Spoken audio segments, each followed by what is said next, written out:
하나님 말씀 마태복음 14장 22절에서 33절 말씀 제가 봉독해 드리겠습니다. 예수께서 즉시 제자들을 재촉하사 자기가 무리를 보내는 동안에 배를 타고 앞서 건너편으로 가게 하시고 무리를 보내신 후에 기도하러 따로 산에 올라가시니라. 저물매 거기 혼자 계시더니 배가 이미 육지에서 수울이나 떠나서 바람이 거스름으로 물결로 말미암아 고난을 당하더라.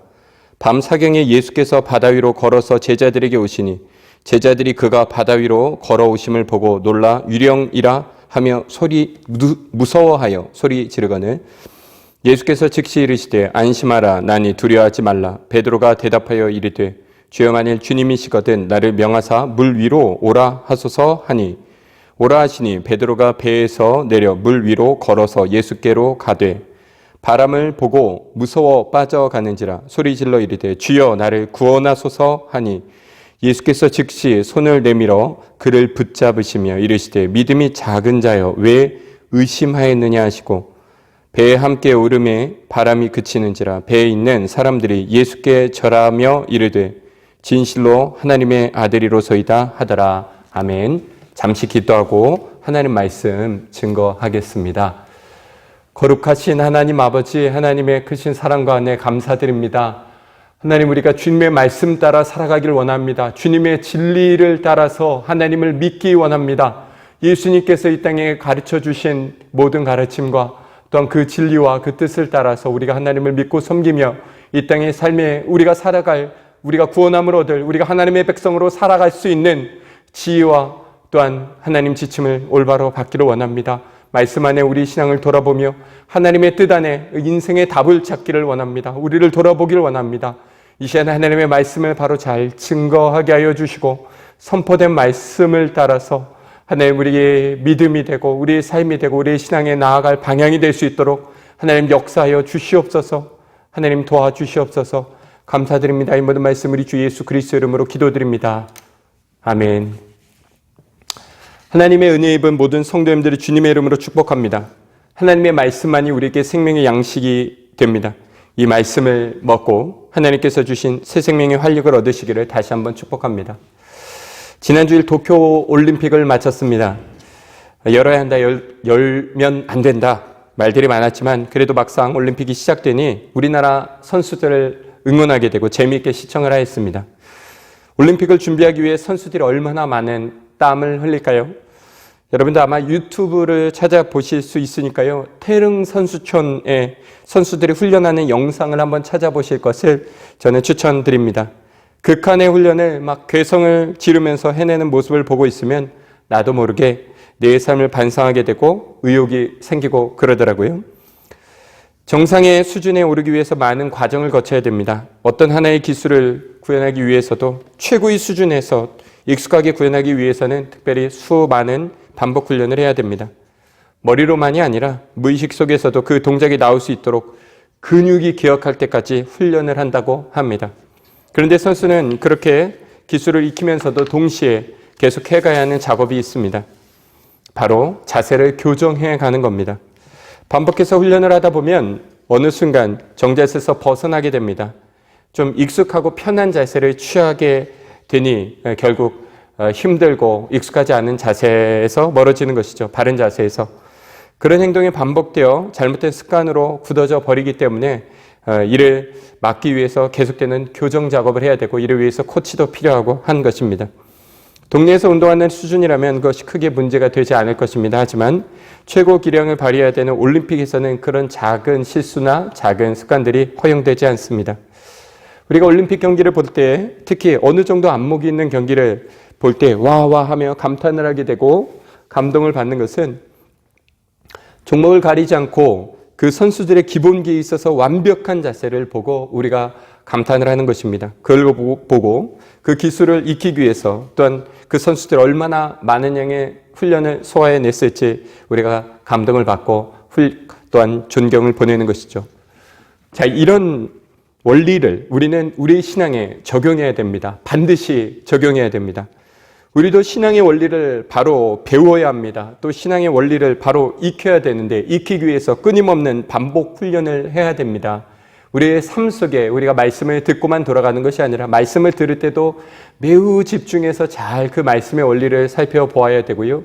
우리의 삶 속에서 놓치지 않고 그 말씀의 원리대로 살아가려는 끊임없는 노력에 반복 훈련을 해야 됩니다. 그러면서도 동시에 계속해서 자신의 말씀을, 자신을 그 말씀과 절대적 기준에 비추어서 자신을 살펴 신앙의 교정 작업을 끊임없이 평생 해가야 됩니다. 그렇지 않으면 우리는 타락한 본성의 영향을 받아서 왜곡된 신앙관을 가지게 될 위험이 매우 큽니다. 우리의 진리가, 하나님의 진리가 하늘로부터 땅에 내려올 때 이 인간의 그 부패하고 타락한 본성의 영향을 받아 그리고 우리의 무지함으로 인하여 형태가 바뀌고 죄성에 가까운 그런 왜곡된 신앙관을 가지게 될 위험이 매우 크고 잘못된 신앙관이 이 땅에 너무나 많습니다. 우리가 그냥 말로만 표현하는 여러 가지 어떤 주의라고 말하는 그런 것들이 우리와 무관한 무엇이 아닙니다. 모든 성도들 안에서 평생 경계해야 할 무엇입니다. 그 왜곡된 신앙관을 가져버리면 모든 게 틀어지게 됩니다. 관점이 달라지니 하나님을 향해서 바라는 마음이 달라집니다. 소망이 달라집니다. 엉뚱한 것을 하나님께 바라고 믿으니 신앙의 목적이 달라지고 내용이 달라집니다. 성경은 이를 아주 심각하게 주의를 주고 있습니다. 우리가 하나님을 믿는 것은 믿고 안 믿고 하는 문제만이 아닙니다. 바로 믿어야 하는 문제, 이를 위해서 우리의 신앙은 늘 말씀 앞에 또한 하나님 앞에 또한 성령님을 의지하며 반성되고 교정되어야 합니다. 하나님의 형상을 회복하는 것은 우리의 신앙의 매우 큰 부분입니다. 구원의 내용이라고 할 수 있습니다. 하나님의 거룩한 성품을 성령님의 은혜 안에서 회복하기 위해서 우리는 이 훈련을 해가야 됩니다. 어떻게 그 작업을 해갈 수 있을까요? 말씀을 통해서 해가야겠죠. 그리고 기도하며 성령님의 은혜를 구해야겠죠. 그리고 그 말씀과 영과 진리로 하나님을 예배하며 우리 자신을 돌아보는 작업을 통하여 이 일을 평생 계속해 가야 됩니다. 그 일을 하지 않거나 혹 그 일을 게을리하게 되면 잘못된 신앙관을 갖게 되고 그러한 것이 우리의 삶의 습관이 되어져서 또는 집단적으로 관습이 되어져서 진리에서 벗어나게 됩니다. 예수님께서 이 땅에 오셨을 때 특히 제자들에게 그 훈련을 강하게 시키셨습니다. 그리고 이를 우리는 제자 훈련이라고 표현합니다. 우리나라에는 사람이 만든 제자 훈련 프로그램이 있습니다. 하지만 주님의 공생의 사역에서 큰 부분을 차지하는 것이 그런 사람이 만든 훈련, 제자 훈련이 아니라 성경에 나오는 주님께서 공생애 중에서 행하신 제자 훈련 그 과정이 있는 것입니다. 주님의 마지막 명령이기도 하죠. 그러므로 너희는 가서 모든 민족과 족속을 제자로 삼아 아버지와 아들과 성령의 이름으로 세례를 베풀고 내가 너에게 분부한 모든 것을 가르쳐 지키게 하라. 너무나 유명한 말씀입니다. 오늘 우리가 읽은 본문은 매우 다소 가혹하다 싶을 만큼 주님께서 강하게 제자들을 훈련시키는 장면이 담겨져 있는 것입니다. 폭풍 가운데 제자들을 그냥 몰아넣은 것이니까요. 우리가 하나님의 섭리를 믿습니다. 말씀의 진실함을 믿습니다. 예수 그리스도의 신성을 믿습니다. 하나님의 섭리를 믿지 아니하는 기독교인들이 있습니다. 성경의 완전성과 성경이 하나님의 주신 말씀이라는 사실을 부인하는 사람들이 있습니다.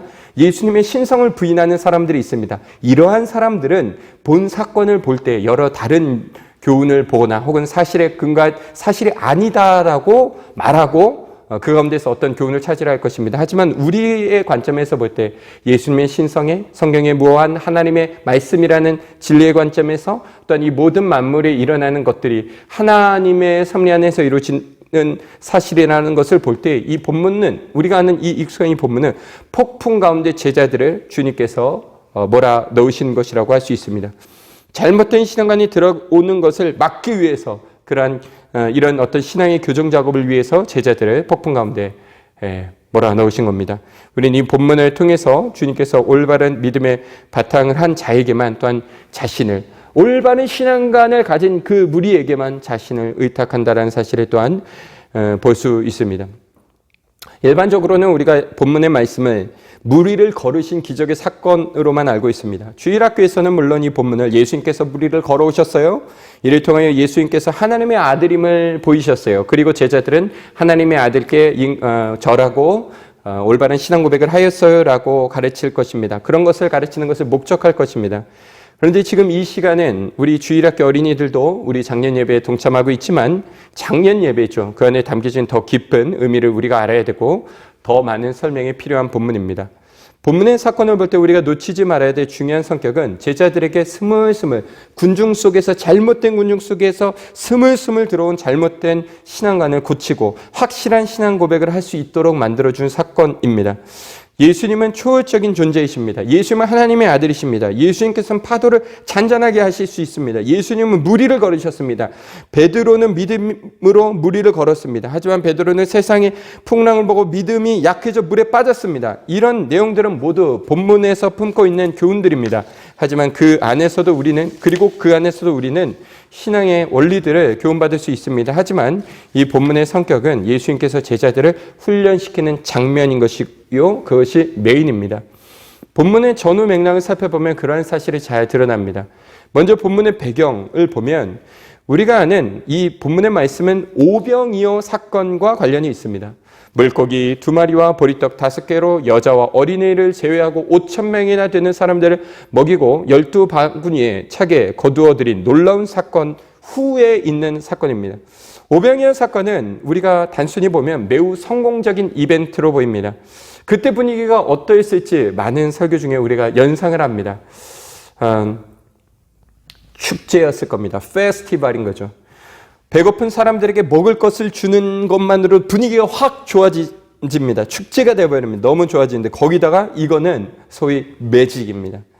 나누면 나눌수록 빵과 물고기가 점점 불어나는 겁니다. 우리가 누가 먹을 것을 쏜다고만 해도 환호하지 않습니까? 아마 오병이어 사건 중에 사람들은 연실 예수님을 연호하며 환호했을 겁니다.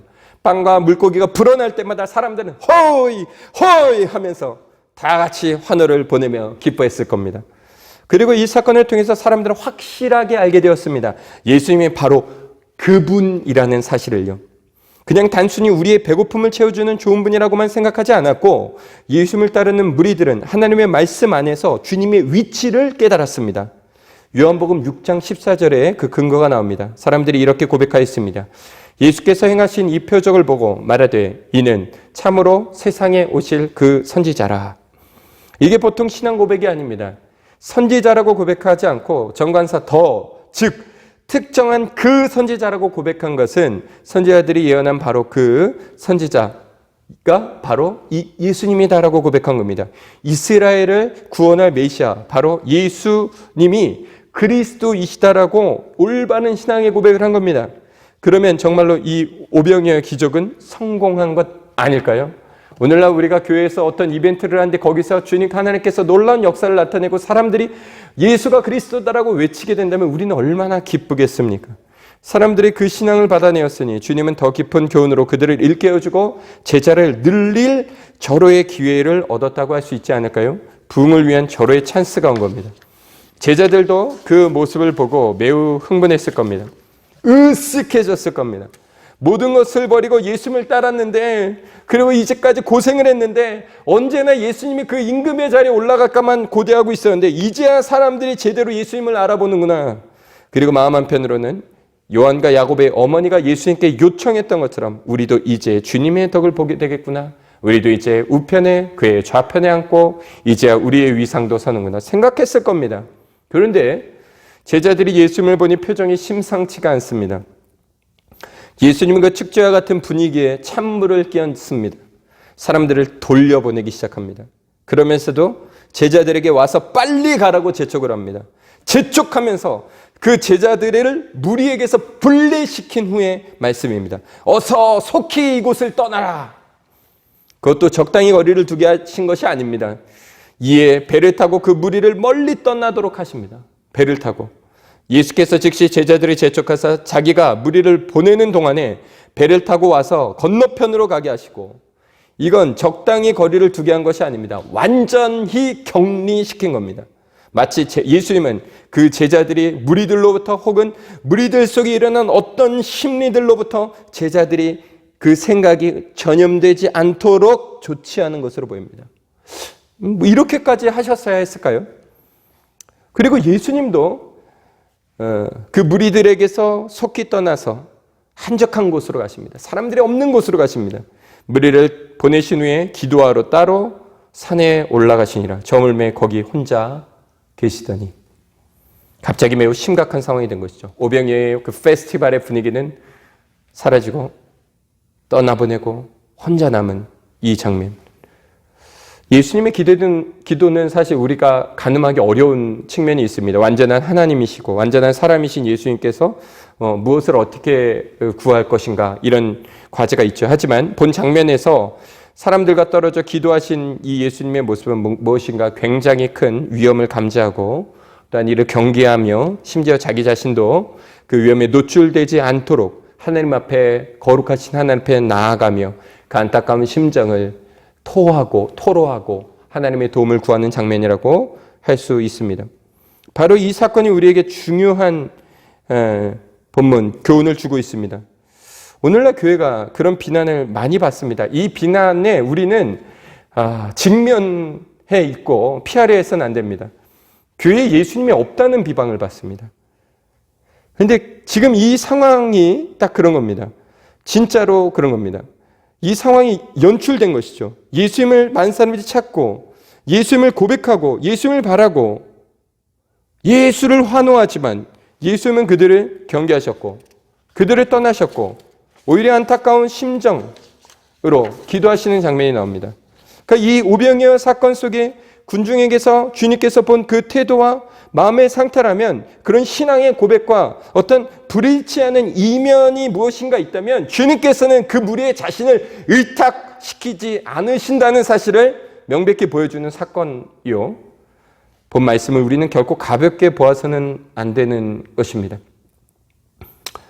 왜 그러셨을까요? 왜 그러셨는지 마가복음 6장 52절에 다음과 같이 설명합니다. 이는 그들이 그 떡 떼시는 일을 깨닫지 못하고 도리어 그 마음이 둔하여졌습니다.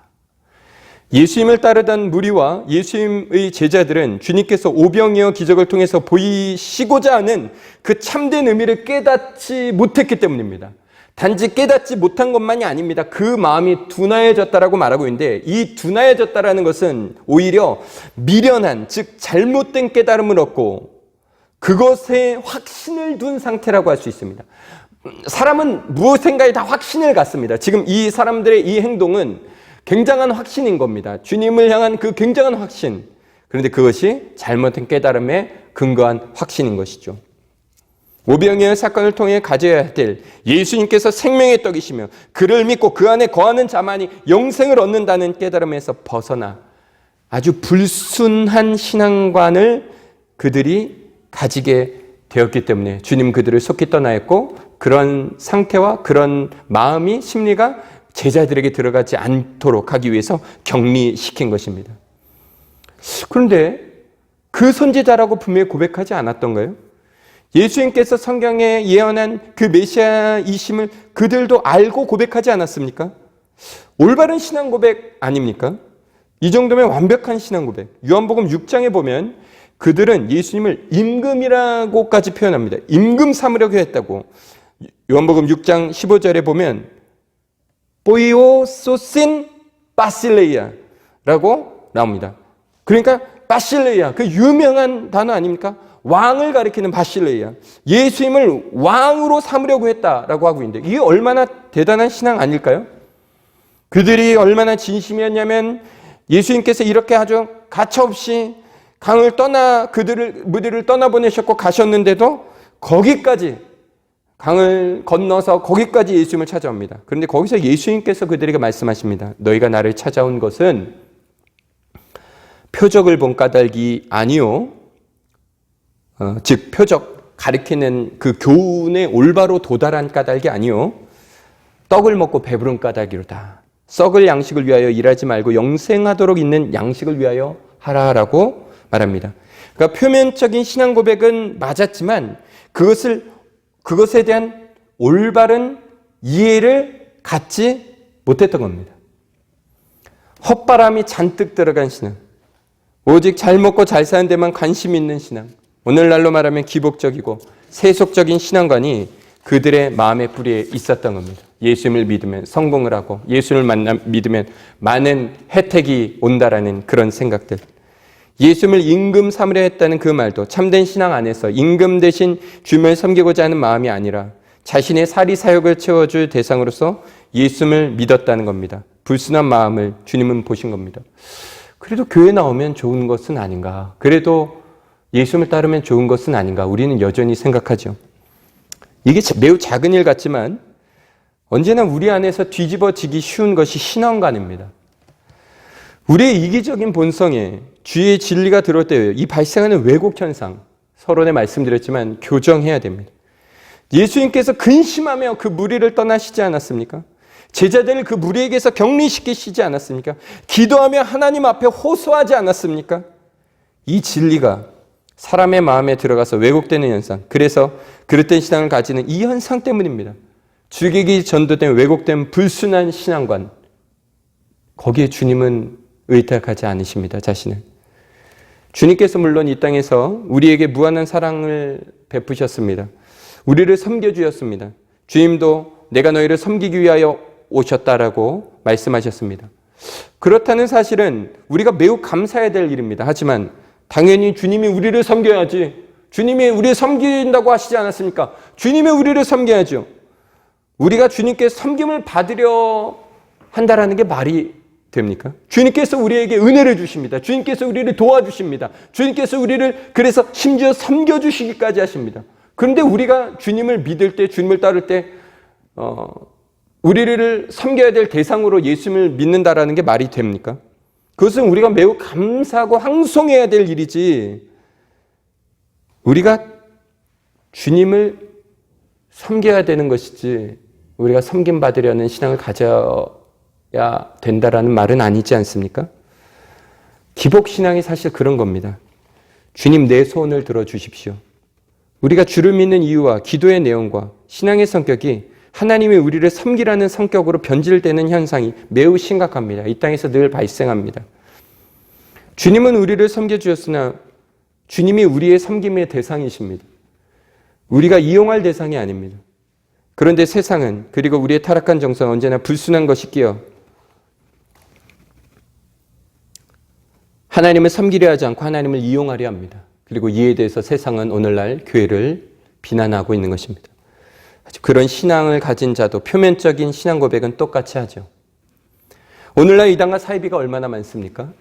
교단도 얼마나 많으며 같은 교단이라 하여도 교회의 성격들이 얼마나 다양해졌습니까? 그런데 무엇인가요? 이단도 사이비도 그리고 다양한 교회와 예배와 뭐 여러 가지 다른 성격의 내용을 추구하는 그런 교회들도 신앙 고백은 다 똑같이 합니다. 다 성경을 중요시하고 다 예수님을 믿는다, 예수가 그리스도이심을 믿는다라고 고백하고 다 예배를 드리고 다 하나님을 믿는다고 합니다. 문제는 무엇입니까? 그것이 올바른 이해를 바탕으로 한 신앙인가 하는 점입니다. 표면적으로는 같은데 신앙의 고백을 합니다. 예수가 그리스도이심을 믿는다는데 그 내용과 성격, 그리고 그 이면적 신앙의 목적, 내용 너무나 다른 경우가 많습니다. 우리가 어찌 알겠습니까? 하지만 주님은 아시는 것이죠. 예수님은 지금 이 무리의 속사정을 까발려 드러내신 후에 안타까운 마음으로 복음의 깊은 의미를 풀어 설명해 주시기 시작했습니다. 그들에게 기회를 주시는 겁니다. 요한복음 6장 31절에서부터 59절까지 예수가 그리스도이심을, 복음의 정수를 소상히 구약에서부터 쭉 해서 설명해 주십니다. 그리고 다 들었을 때 그들이 그랬군요. 진정한 신앙은 이것이군요. 예수님이 참된 구세주요 오직 주만 바라는 것이군요 라고 바른 신앙관을 가지게 됐지 않고, 그 말을 들었을 때 예수님이 그 선지자라고 고백했던 이들과 예수님을 평소에 따랐던 많은 제자들도 이렇게 반응을 합니다. 60절입니다. 이 말씀이 어렵도다. 누가 들을 수 있느냐. 오병이어와 같은 우리의 오감을 충족시켜주는 사건에는 환호하였습니다. 그리고 예수님이 구세주라고 외쳤습니다. 임금이라고 외쳤습니다.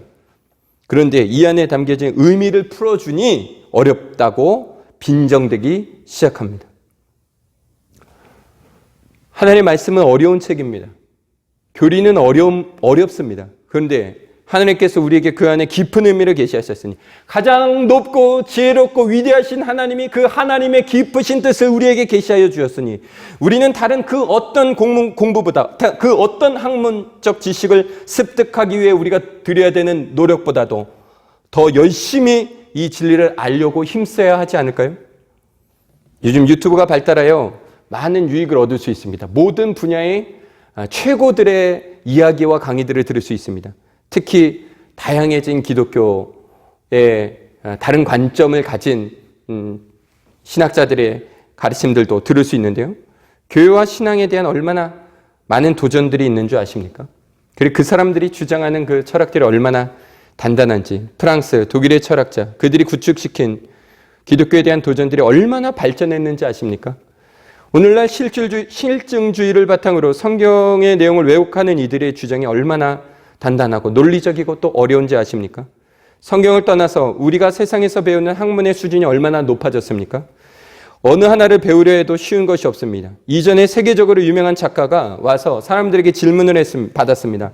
선생님, 왜 이렇게 어렵고 두꺼운 책을 쓰십니까? 책이 이 베스트셀러여서 이 책을 읽으니까 뭔가를 알게 되는 기쁨과 즐거움은 있지만 책이 너무 두껍습니다. 내용이 너무 어렵습니다. 고생했습니다. 라고 질문을 했습니다. 그러자 그 책의 저자가 이렇게 답변을 했습니다. 저의 답변은 간단합니다. 그 주제가 어려운 주제이고 이게 책이 어렵고 두꺼울 수밖에 없습니다라고 명료하게 답하였습니다. 그래도 사람들은 길을 쓰고 그 책을 읽습니다. 지성인으로 보이기 위해서요. 세상의 학문과 지혜는 점점 더 높아져 가고 그에 맞게 어려워지는데 교회의 가르침은 계속 쉽게 가르쳐라고 말합니다. 제가 노예 교육부에 소속되어 있는데요. 계속해서 사람들이 요구하는 것은 쉽게입니다. 공과 공부 좀 쉽게 할 수 없나요?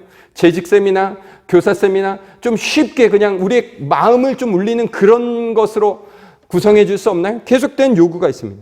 예전에 문맹률이 높을 때야 쉽게 가르치고 그림으로도 가르치고 그랬었죠. 그런데 지금은 집단 지성 자체가 오르지 않았습니까? 오늘날 교회에 다니는 사람들이 통칭하에 받는 비난이 비상식적이고 대화가 잘 되지 않는다. 수준이 떨어진다. 반지성주의자라는 비난을 받습니다. 집단지성의 수준보다 낮다는 비난을 받는 것이 현실입니다. 그런데도 성경은 쉽게, 설교도 쉽게, 교리 설교도 피하고 심지어 설교는 초등학교 2학년이 들어야 이해할 수준으로 해야 한다고 말합니다. 큰 교회에서 목사님들이 설교를 마치고 내려오면 장로님들에게 끌려가서 설교가 어려웠다고 책망을 받습니다. 이게 무슨 특별한 사례가 아니라 아주 보편적인 겁니다. 이게 무슨 난리입니까? 깊은 성경의 이해를 가진 교수님들, 교회가 빈약합니다. 저는 어떤 주제나 어떤 성경 본문의 의미를 알기 위해서 일부러라도 그 교회 사이트에 찾아가 설교를 찾아 듣습니다. 그런데 현실은 그 교수님들의 교회에는 사람들이 어렵다고 모이지 않습니다. 거기에다가 사람들은 어려워서 모이지 않는다. 신학자이지만 목회는 잘 못한다라고 비난을 합니다. 목사님들이요. 그게 아니라 지금 이 시대가 조금 이상해진 겁니다. 이 시대의 교회가 이상해진 겁니다. 하나님의 말씀을 바로 알려 하는데 그 열심이 없고 더 깊은 내용에 관심을 두지 않는 겁니다. 더 깊은 내용을 살펴 알아야 하지 않겠습니까? 가장 지혜롭고 놀라우신 하나님의 말씀의 진리 어렵습니다. 성경에 하나님의 놀라운 지혜가 담긴 책이라면 우리는 주의 말씀을 배울 때 그 어떤 학문보다 더 깊은 정교한 내용이 계시되어 있음을 인지하고 우리의 모든 지혜와 노력을 다해 듣고 이해하고 바른 뜻을 알려고 해야 하는 것 아닙니까? 예수님께서 본질적인 깊은 의미를 드러내어 밝혀주시니 예수님을 따라다녔던 제자들조차도 어렵다고 난리가 났습니다.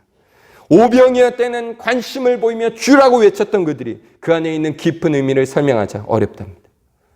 오병이어에만 관심이 있는 거죠. 진짜 하나님의 뜻에 표면적인 신앙 고백을 하고 있지만 정말 이면적인 하나님의 뜻과 진리에 관심을 두지 않는 형국인 거죠. 주님께서 얼마나 허탈해 하셨을까요? 오병이어 사건의 결말이 이렇습니다. 요한복음 6장 6절 그때부터 그의 제자들 중에 많은 사람들이 떠나가고 다시 그와 함께 다니지 아니하시더라. 어렵다고 다 떠났습니다.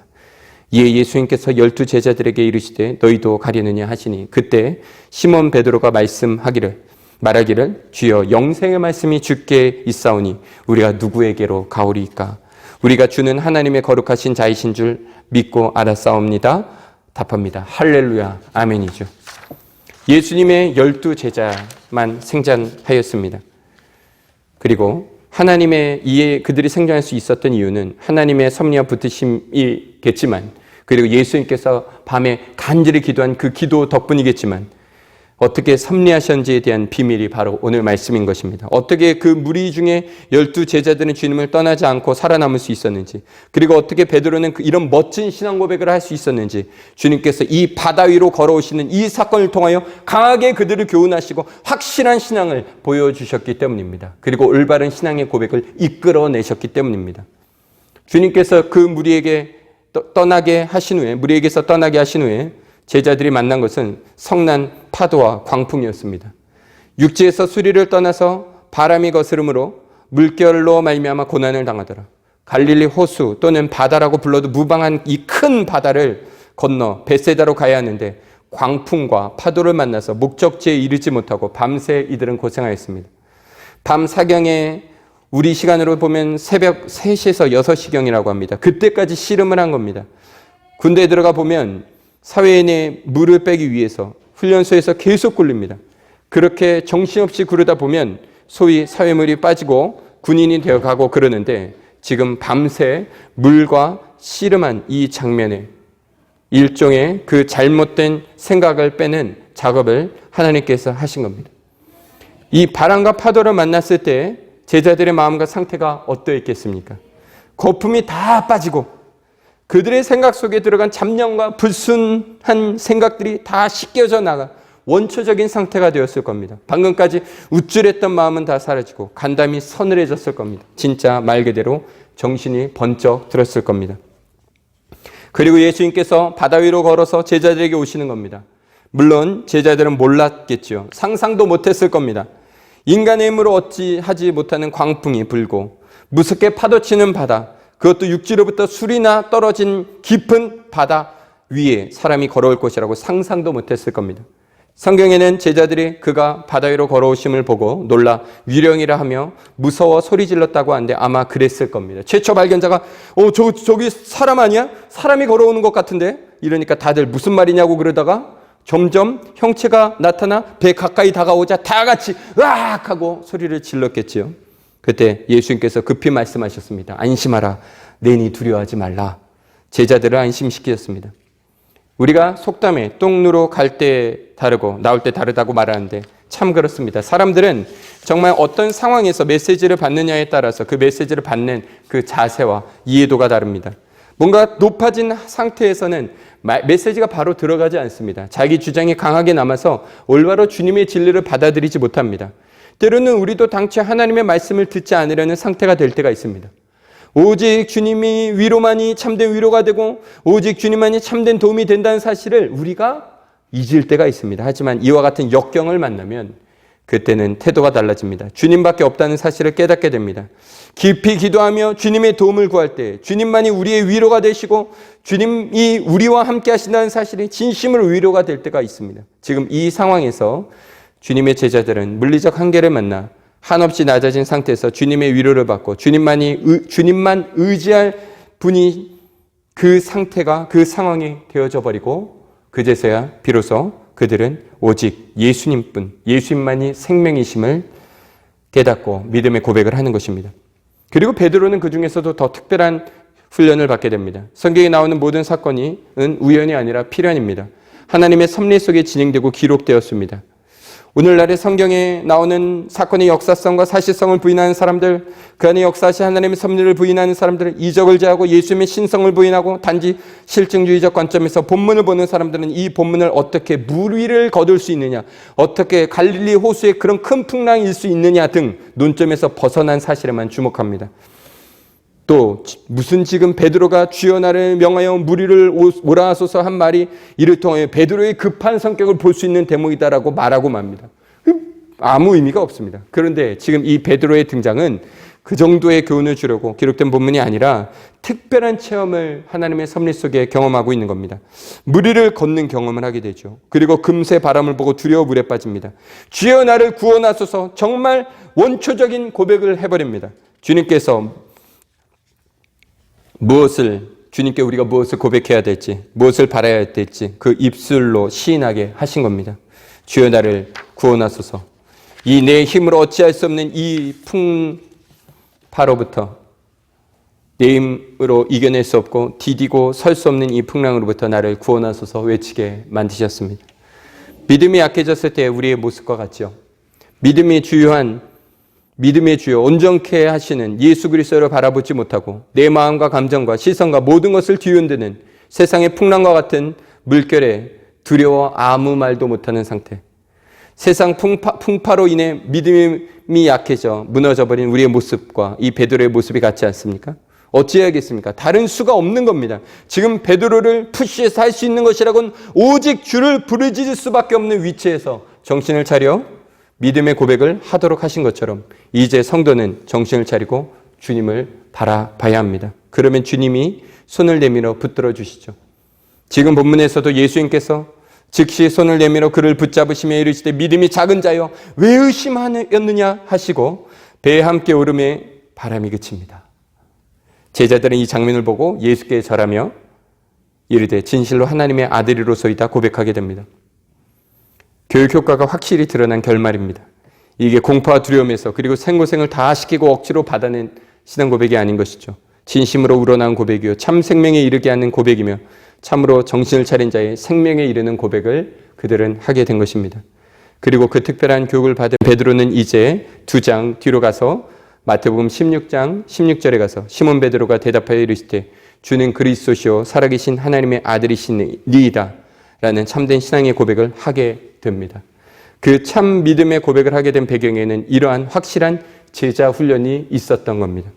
그리고 본 사건과 관련하여 베드로를 중심으로 한 모든 제자들도 세상의 풍랑과도 같은 사람들의 미혹 속에서도 주님을 떠나지 않고 그의 진리 안에 주님 안에 영생의 진리가 있다라고 고백하며 주님 안에 머물 수 있었던 것이죠. 자, 사랑하는 성도님, 저는 이 성경의 본문을 보고 설교를 준비하면서 이 세대에 우리의 현실에 대한 생각을 참 많이 하였습니다. 코로나19로 인해서 우리가 다들 어렵다고 말합니다. 특히 교회의 사정은 매우 달라졌고 코로나19에 대한 하나님의 뜻을 말하는 것 역시 사회적 시선으로 인하여 매우 조심스러운 때입니다. 신정론이라는 어려운 주제가 걸려 있기 때문입니다. 하지만 하나님의 섭리와 주권을 믿는다고 한다면 분명히 이 전염병이 하나님의 섭리와 무관하다고 말할 수 없는 것입니다. 그리고 하나님을 믿는 성도로서 우리가 이 가운데 가져야 될 올바른 믿음의 태도를 우리는 취해야겠죠. 오늘날 이 코로나19를 통해 우리에게 주는 가장 확실한 메시지는 회개와 자정입니다. 우리가 연단의 기간을 통해서 그리고 이 세상의 풍파 속에서 돌아봐야 할 것들이 있습니다. 과연 우리의 신앙이 올바른가? 과연 이 시대에 하나님을 믿는 신앙이 예수님만을 믿는 그런 신앙을 가지고 있는 것인가? 오병이어의 그 사건 속에 수많은 무리들이 환호하였으나 주님의 참된 진리 앞에서 떠나갔던 그런 수준의 신앙을 갖고 있는 것은 아닌가? 주님께서 의탁할 만한 신앙을 아닌 다른 것을 갖고 있는 것은 아닌가? 불순한 마음에 하나님을 이용하는 신앙이 아닌 하나님을 목적하는 신앙을 우리가 갖고 있는가? 우리는 과연 하나님의 깊은 의미를 알려 하고 있는가? 하나님의 깊고 놀라운 지식에 관심을 두지 않고 쉽고 표면적 내용에만 머물러 있지 않은가? 우리가 주를 믿는 믿음의 목적이 이 땅에서 어떤 유익과 도움을 위해서인가? 아니면 참 영생을 위한 신앙으로 모두가 주를 떠나도 끝까지 주만 믿고 의지하고 바라는 신앙을 가지고 있는가? 타인이나 타교회가 아닌 우리 스스로 돌아봐야 할 때입니다. 예수님께서 제자들을 풍랑 가운데 훈련시키시고 바른 신앙을 가지게 하신 것처럼 오늘날 우리도 폭풍 가운데 있고 동일한 말씀으로 교훈 얻기를 바라고 계십니다. 주님께서 붙잡아 주셔야 삽니다. 주님을 부르짖어야 삽니다. 하나님께서 일으키신 폭풍 속에서 우리의 불순한 모든 것이 사라지기를 소망합니다. 베드로의 외침과 같이 주여 나를 구원하소서 외치는 기도가 살아나기를 소망합니다. 오직 주님만이 참으로 하나님의 아들이십니다. 진정한 신앙 고백이 살아나기를 소망합니다. 그러면 우리의 주님은 풍랑 가운데 걸어오셔서 우리의 손을 잡아주시고 건져 주시며 풍랑을 잔잔케 하시며 안심하라 말씀하여 주실 것입니다. 이 주님의 손에 건짐받는 성도와 교회가 되기를 주님의 이름으로 축복합니다. 기도하겠습니다. 거룩하신 하나님 아버지, 하나님의 크신 사랑과 은혜에 감사드립니다. 하나님 아버지, 우리가 회개해야 할 것은 너무나 명백합니다. 이 시대에 우리의 신앙관이 왜곡되었고 이에 대해서 우리가 반성하며 돌아봐야 한다는 사실도 너무나 명확합니다. 주님께서 제자들을 폭풍 가운데서 교훈하여 주신 것처럼 우리도 이 창궐한 전염병 가운데서 그리고 이로 인하여 많은 기준들이 무너지고 우리가 겪고 있는 여러 어려움 속에서 우리가 하나님께 무엇을 바라봐야 할지, 교회는 어떤 일을 해야 될지, 우리는 어떤 신앙관을 가지고 하나님을 믿어야 될지, 주님은 어떤 신앙의 고백 위에 자신을 의탁하시는지 하나님 우리가 돌아보기를 소망합니다. 주님 우리 가운데 말씀하여 주시고 우리 가운데 찾아와 주시고 우리의 시선을 오직 주 예수 그리스도께 고정하게 하시고 지금도 우리를 위하여 중보하시는 주님, 이 교회와 이 땅의 성도를 붙들어 주시옵소서. 한량없는 은혜 내려주시고 우리 가운데 찾아와 주시고 부르짖는 성도와 교회의 기도를 들으사 우리를 건져 주시고 풍랑을 잔잔케 하여 주시옵소서. 감사드립니다. 이 모든 말씀 우리 주 예수 그리스도의 이름으로 기도드립니다. 이제는 우리 주 예수 그리스도의 은혜와 하나님 아버지의 그 크신 사랑하심과 성령님께서 우리 가운데 함께 하시고 우리 가운데 역사하시고 우리 마음과 생각을 바르게 인도해 주시는 그 놀라운 교훈과 그 놀라운 은혜가 이 시간 주님 앞에 머릿속에 예배하며 주님을 올바로 믿고자 다짐하는 모든 성도와 교회 위에 이제부터 영원토록 함께 있을지어다. 아멘.